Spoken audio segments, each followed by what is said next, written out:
Merry Christmas and welcome back. I haven't done a video in a long time, and today we're gonna go over my inspired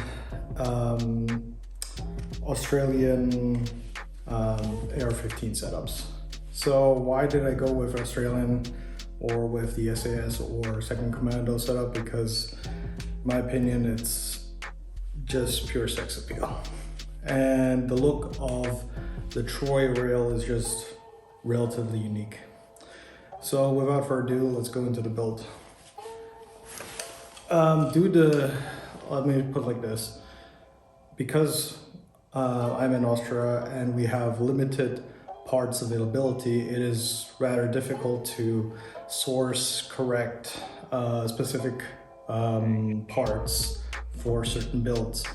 Therefore, I say this is more of an inspired build than an actual one-to-one clone. With that being said, let's get in. So the base rifle is an aeroprecision M4E1, if I believe, with an 11.5 inch barrel. Now that is not clone correct, obviously, but this is what I chose. What's available here in Austria, and furthermore I didn't want a German AR15 like an Oberlin-Arms or Schmeitzer, because I felt like, okay, for that same amount of money I might as well get an Aero or BCM or whatever, but I prefer the Aero. So in the front we have a Surefire trainer. This is not an actual suppressor, just a trainer to mimic the feel and the weight of the real RC2. And essentially this works as a big blast forwarder, so similar to a Warden, just longer. The rail is a Troy Industries Alpha rail with the built-in front sight. You press the button over here to the left and it pops up. It's a very cool rail. I don't know if these are still available, but if you do pick them up, they're fantastic. And these inserts, Troy calls these squid grips.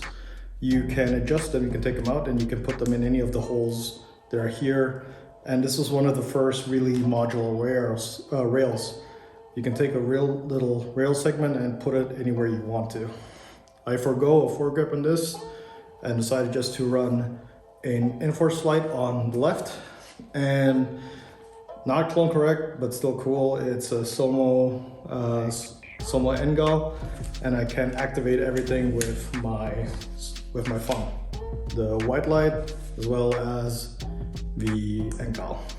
And I don't need a real IR device. I just figured it looked cool for this build.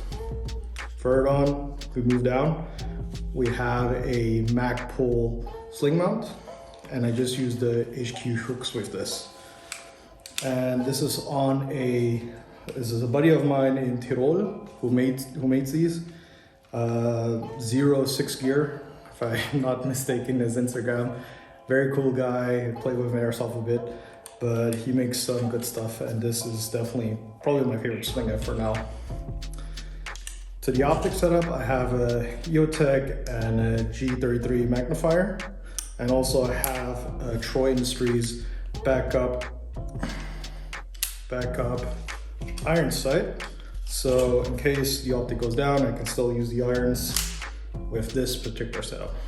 It's pretty nifty, and I figured it fits very well to the build. The lower is nothing special, it's just the standard air lower with a Magpul grip and I'm not exactly sure the model, but it's the Brownells/geissele collaboration trigger, a competition single stage trigger that's in here, and it's really good. I like it so far. And on the back is just a Magpul CTR stock. So that's the Shorty configuration. Now I'll show you my 14.5 configuration. All right, and this is my current favorite upper that I have, and I absolutely enjoy shooting this thing. So the lower is still the same as before. The upper is actually a geissele Super Duty 14.5, but I switched the original geissele rail for a Troy Industries alpha rail, but this time in the 13 inch rail configuration. And what's also cool on this particular is because the 14.5 geissele's Super Duties, they're all mid-length, have a mid-length gas block, I would say. And it just mitigates recoil a bit. It's just a lot softer shooting than the stouty Shorty, and I really enjoy shooting this. But going forward, on the front, we have a Huxworks comp, and this actually goes together with their suppressor. Now, why do I have this? It's because this is what came with the gun, and oddly enough, this was actually pin and welded because this came straight from the US, and we had to remove this to remove the hole to change out the barrel outside that the Troy rail will fit. But oddly enough, shout out to Unlimited Dynamics for building or rebuilding the upper for me, and this was nice. And also, but I will be switching this out to a Surefire muzzle brake, so I can also run the Surefire trainer on top. Here we just have a dual fuel Surefire scout light, which is connected with a dual pressure switch and a Somo Gear PEC. Why the Somo Gear? Well, like, it's just for looks mainly, and to be honest, it's just cool. Here I also have I'm also running the squid grips and a Gen 1 Unity Direct foregrip. So this attaches basically with a washer, and this directly you just screw it directly into the rail. So there is a seamless connection from the rail to the grip, and you are able to C-clamp the rifle very easily in the setup. Running the same Magpul sling mount, so I can still use the same sling.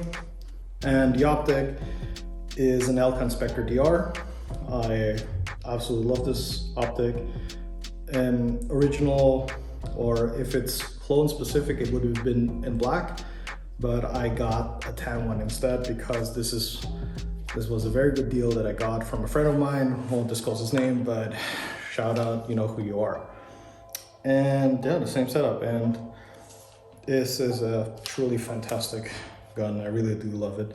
Unfortunately, I haven't been able to spread it out to distance, but mostly for indoor shooting ranges, for dynamic shooting, this is more than enough. And I feel I'm much more, I don't know, because of, I guess from the body mechanics, this just fits my hand just way better than the Shorty.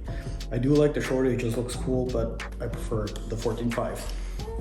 All right, just to close out, just wanted to show you the trigger. This is a single stage geissele trigger. So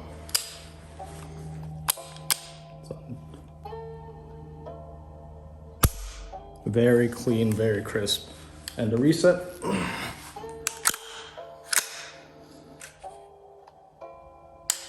absolutely crisp and clean. And then the brake as well, super nice. Yeah, hope you guys enjoyed it. Merry Christmas, and I wish you guys a Happy New Year. Stay tuned. If you have any more questions, write them below, or write me a DM on Instagram or on YouTube. See ya. God bless.